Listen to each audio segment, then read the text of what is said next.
on le sait, hein, le sujet de la neutralité religieuse, oui, qui avait enflammé le Québec il y a de ça quelques années avec la fameuse Charte des valeurs du Parti québécois.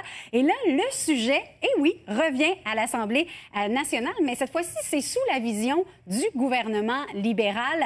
Et qu'est-ce qui se trame justement derrière ce fameux projet de loi 62? Eh bien, j'en discute à l'instant avec Frédéric Bérard, notre chroniqueur politique. Fred, bonjour. Salut, comment ça va? Ça va bien, toi? En forme? Tout sourire. Tout le Fred temps. qui revient d'Italie, le Moses de chanceux. Oui, non, ça, oui, bon. De là, mon sourire. Eh oui, un c'est peu, ça. Ouais. C'est quelques livres en trop. Oui, non, ça, c'est l'histoire de ma vie, tu me diras, mais là, ça aide pas l'Italie. Ouais, mais je t'agace. Oui, je sais, mais t'as raison quand même. Là, est-ce que c'est la Charte des valeurs version libérale qui fait finalement surface à l'Assemblée nationale? Non. C'est pas, la Charte des valeurs, là, ça, c'était de la frime, à mon avis. Okay. Là, ça n'avait rien à voir avec la laïcité, c'était de la catho-laïcité. On veut pas la religion des autres, mais on va protéger le crucifix à l'Assemblée nationale et des autres trucs. Bon, okay. ça, pour moi, ce projet-là, pour toutes sortes de raisons, c'est un très, très mauvais projet. Le projet de loi 62, je le vante pas, je le défends pas. C'est une version très édulcorée, si je peux dire, qui touche pas aux valeurs, ben oui, indirectement, là, mais qui n'a rien à voir avec la Charte des valeurs. C'est vraiment quelque chose qui porte sur la neutralité religieuse.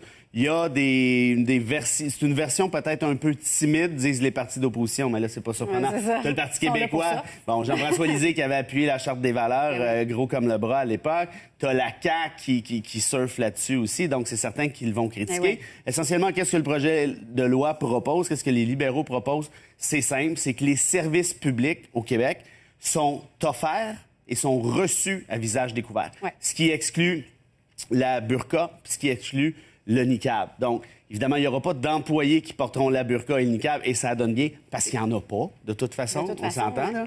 Mais ça touche plus les gens qui reçoivent. Et ça, c'est quelque chose qui est quand même assez intéressant. Ceci dit, il y a des exemptions dans le projet de loi pour qu'on puisse quand même recevoir ces services-là à visage couvert. Le reste à voir s'il y aura des amendements à ce niveau-là. Mais ça, c'est le gros morceau. On balise aussi les accommodements religieux, ce qui n'est pas nécessairement une mauvaise affaire. Maintenant, il va falloir le faire intelligemment parce qu'il y a encore beaucoup de flou et beaucoup de vagues dans le projet de loi. OK. Là, évidemment, ça fait longtemps que la religion est sortie de nos institutions publiques, des écoles et tout ça.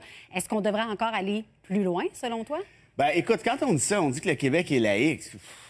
Jusqu'à quel point on est laïque? Écoute, il y a un crucifix à l'Assemblée nationale, c'est là que les lois sont adoptées. C'est tout un débat, là, si tu veux le faire enlever. Si t'es laïque, là, ton Assemblée législative, là, qui adopte toutes tes lois, n'a pas un signe religieux ostentatoire. À mon avis, là, on commence avec ça. L'autre affaire aussi, puis ça, le projet de loi ne l'aborde pas, puis la Charte des valeurs ne l'abordait pas non plus, toutes les subventions qui sont accordées aux écoles religieuses. Oui. C'est de la laïcité, ça? Je pense pas, moi. Non, c'est ça. Et donc, ce volet-là n'est pas discuté non plus dans le projet de loi. C'est pas remis en question. Non, puis moi, à mon avis, ça devrait être le gros morceau. Celui des accommodements aussi, comment on les balise, ça, je comprends ça. Mais avant de dire que le Québec est laïque, commençons par se débarrasser du crucifix. Cessons les subventions aux écoles religieuses. Je partirai avec ça. Pour le reste, est-ce que ça va assez loin? Tu te rappelles Bouchard-Taylor qui disait que les fonctionnaires en position d'autorité, par exemple les policiers, les juges, et ainsi de suite, ne devraient pas porter de signes religieux ostentatoires. Ce n'est pas prévu dans le projet de loi 62. L'opposition, évidemment, dit que ça aurait été quand même un minimum, Bouchard-Taylor. Le gouvernement libéral décide de ne pas aller aussi loin que ça. Peut-être qu'il y aura un amendement à ce niveau-là. Mais c'est ça, c'est peut-être juste un début. Là. On en trouve une porte, et puis à un moment donné... Ça se peut parce que faut que tu t'en gardes un peu si tu veux faire un jeu de concession. Maintenant, la question, est-ce que les libéraux veulent faire un jeu de concession? Ça, je suis pas certain, ils sont majoritaires. Et j'ai pas vu grande concession qui a été faite par le gouvernement libéral depuis qu'il a été élu. Mais est-ce que c'est moi où il passe un peu dans le beurre, ce projet de loi 62-là? On dirait que personne n'en parle. J'ai une petite hypothèse là-dessus. Une petite théorie. Vas-y. Je sais pas si ça vaut quelque chose. J'ai pensé parce que j'ai eu le même réflexe. Je pense que le Québec, c'est tellement écœuré avec la Charte des valeurs que là, tu as une version moins controversée, beaucoup moins controversée. Vraiment édulcorée, là. Regarde, là, arrêtez de nous écœurer avec ça. Là. Faites ce que vous voulez. Puis de toute façon, la vraie question, c'est... Puis il y a plusieurs qui sont pas d'accord avec moi, mais est-ce que c'est pas un faux débat à quelque part, là? Il n'y en a pas de burqa, il n'y en a pas de chador dans la fonction publique. Là. Je comprends qu'on va l'interdire, mais jusqu'à maintenant, on l'interdit pour le futur. OK? Puis, à part de ça, là, recevoir un service, tu t'en vas à la Société des alcools, bien, les musulmanes, là, ils n'en prennent pas d'alcool. Okay? On va partir de cette prémisse-là. Là. Je veux dire, c'est une réalité. Là. Bon. Fait que, en d'autres termes, est-ce qu'on se construit encore un peu des histoires, peut-être?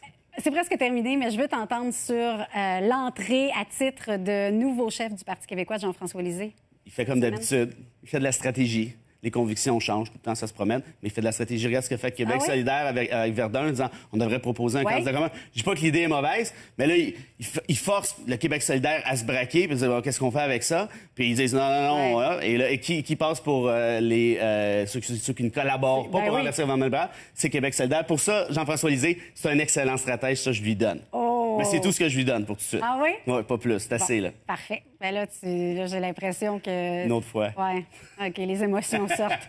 Ça sent bien. Frédéric Bérard, merci d'avoir été avec nous encore une fois ce matin. Ça fait plaisir.